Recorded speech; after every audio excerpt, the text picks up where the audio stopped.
if you're trying to get out of credit card debt, all right, I'm going to tell you the banks are making it very hard for you to get a consolidated loan, all right? And there's 5 reasons why. I'm going to break it down. Now, even with some of your credit unions, they make it very hard. But I'm going to tell you 7 lenders you should be able to check out that offer you a soft pull. But here's the thing about it with the banks. Number 1 is that if your DTI, your debt to income ratio, if your debt to income ratio is over 55%, they don't want to work with you. I don't care if you have an 800 credit score, all right? They don't want to work with you. They make it very hard for you to get a loan. That's number 1. Number 2 is that the relationship. With some banks, they are really particular about the relationship. Now, one of the best relationship institutions that I like is Navy Federal Credit Union, right? But the challenge again, if Navy Federal sees that you're over a 50-55% with an 800 credit, they won't give you a consolidated loan most of the time, all right? This is very true, and a lot of people may contest to this. Now, if you had a 580, right, but you had a low debt to income ratio, they'll give you a loan. It just baffles me. Put it in the comments. Have you ever experienced this? All right, so that's number 2. Number 3 is that you have multi-loans, all right? Meaning that you have more than one loan. So if you have more than one loan, some lenders look at you as a bigger risk, all right? So this is also something that you have to, this is also something you have to take into consideration, all right? Now, number 4 is your income. Some of you guys may not have enough income to get a consolidated loan because they looked at you already maxed out your credit cards. Why are we going to give you a loan? So it just makes it very bad. Now, usually with a lot of lenders, I'm going to tell you a secret. Usually with a lot of lenders, in terms of qualifying for a consolidated loan, all right, usually they want you about here, all right, 60, 65, all right. Now, if you on Social Security disability or on welfare, you don't have $65,000 income, right? So, but this is one of the key things that they actually look at. So that's the reason, like I said, when you trying to get a consolidated loan, you may have to go somewhere bad credit, right? Now, here's the crazy part. You may have bad credit, but you got good income, right? And even though you have good income, it doesn't matter to them. And that's the crazy part about it. You have the availability to pay it. You may have gotten sick. You may have had something important that came up that you wasn't able to make your bills on time. Life happens, you know, and that's the reality of it. So that's the reason I tell people you have to be very careful with your major institutions. And unfortunately, you do have to reach out to the third-party institutions to get you some help and stuff. But there is one institution I can truly say that will be a little more flexible, and we're going to talk about. But let's talk about some of these lenders. All right, the first one is Max Personal Loans. Okay, so here's the thing about it with Max Personal Loan. They offer up to $50,000. Now, here's the thing about it with Max Personal Loans. They're not in all 50 states. All right, they're not in all 50 states. Another thing is that they are a tribal lender. So when it comes to tribal lenders, they're not regulated by the federal government. They do their own governing because they're a sovereignty entity. And because of that, their interest rates is going to be much higher. So that's the transparency of this here when you're dealing with this here type of lender. All right. Number 2, you have universal credit. All right. So with universal credit, they offer loans from $1,000 up to $50,000. Now, here's the thing about it with universal credit. The thing about it is all of the loans I'm talking about, you can do a soft pull to see if you qualify. So you don't have to worry about getting that extra inquiry. But the thing about it with universal, they are associated with Upstart, right? So in terms of the credit bureaus they're going to pull from, Max personal loans, they use third-party credit bureaus as well. And I'm going to talk about that in a minute. But with Upstart Universal Credit, instead of them pulling from like your TransUnion or something, that they may go for your LexisNexis, okay? So they may pull your LexisNexis. Usually they'll pull a TransUnion Vantage 3, all right? But you won't see the hard pull on your credit, all right? So that's the reason why. So in terms of talking about these here credit bureaus, one of the things about it, like I said, you have LexisNexis, right?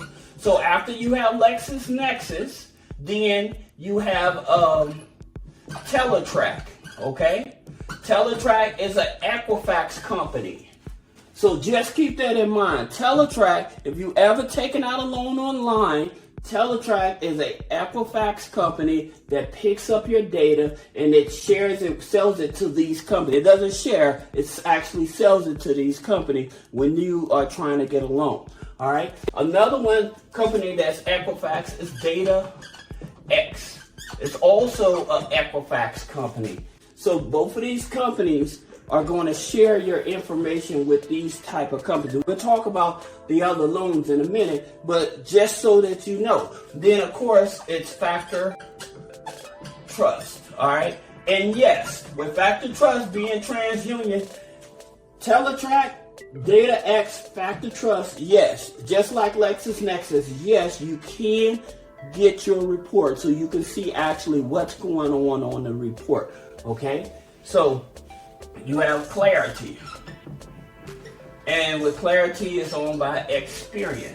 Now, there is other companies out there that pick up your data and stuff like that and sells it to these companies as well, all right? But we're not going to go that far into it, but I just wanted to give you some idea of what's going on. Now, you also have Reprise, okay? With Reprise Financial, all right, they go from $2,500 up to $25,000, all right?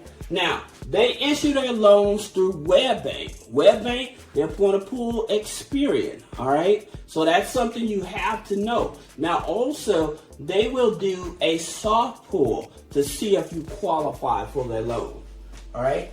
So number four, you have Upgrade. Upgrade, they said from $1,000 to $50,000, right? With these type of lenders, you're not looking at, like Max Personal, you may be looking at above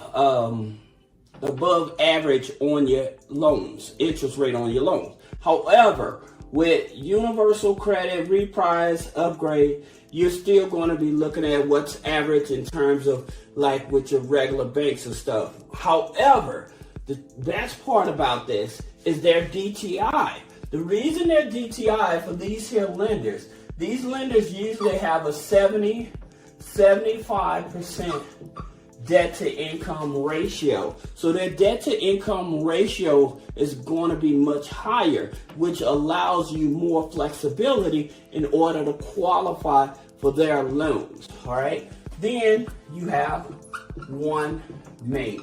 All right. So with OneMain, it goes from $1,500 up to $20,000. Many of us are familiar with OneMain. All right. But you can do a pre-approval on there.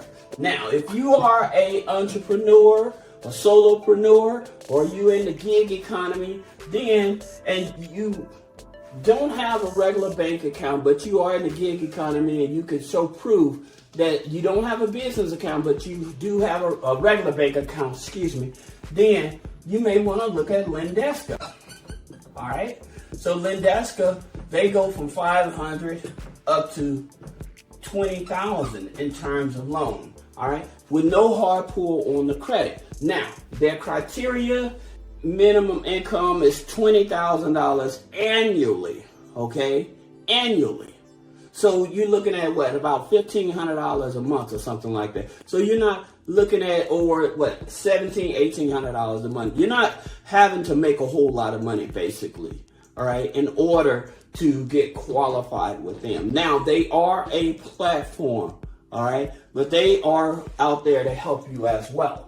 Then you have Fundo, okay? Now with Fundo, Again, they offer loans up to $10,000. Now, they are a merchant cash advance. Merchant cash advance type of lenders, the interest rates is definitely much higher, okay? Now, they do not work with people in California and New York. Now, you have to have been in the gig economy for 90 days, all right?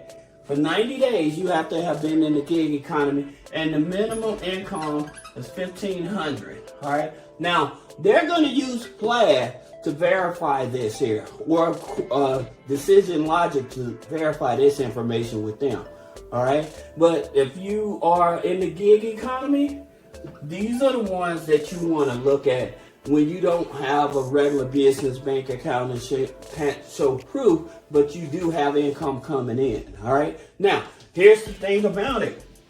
I always tell you, before you even go after these here high interest rate loans, you need to go to Unclaimed, right? Unclaimed.org. You go there. With Unclaimed.org, it's money that the state may owe you. So you choose your state, you put your name, your address in, and so when you put that in, it will tell you. And you can choose every state that you lived in, you can put your information in to tell you if they owe you money. All right, so that's one of the things about it, and then you can put a claim in. People are actually selling this as a service. They're selling this here as a service, and they'll call you up and say, hey, I've found your name, and I found this here, we got money for you and stuff like that, and they're trying to sell it on to you. But you can actually do it yourself. So you may have loved ones that are financially struggling that they may have money here. Check everybody in the household. Make sure that if they have money there, that you all can collect that money. All right. Now, again, one last thing is always, you working a W-2, always check with your HR. Okay? Check with your HR, file exempt. And the reason you want to file that exempt is so they can stop taking taxes. Now, there's only two reasons why they will not allow you to file exempt. One, if you owe back taxes. And number two, if you're not expecting a tax refund. Those are the only two reasons why you couldn't file exempt with your regular job, all right? Now, I hope that this video helps you. If I'm doing a good job, put a comment below, and I'll see you in the next video.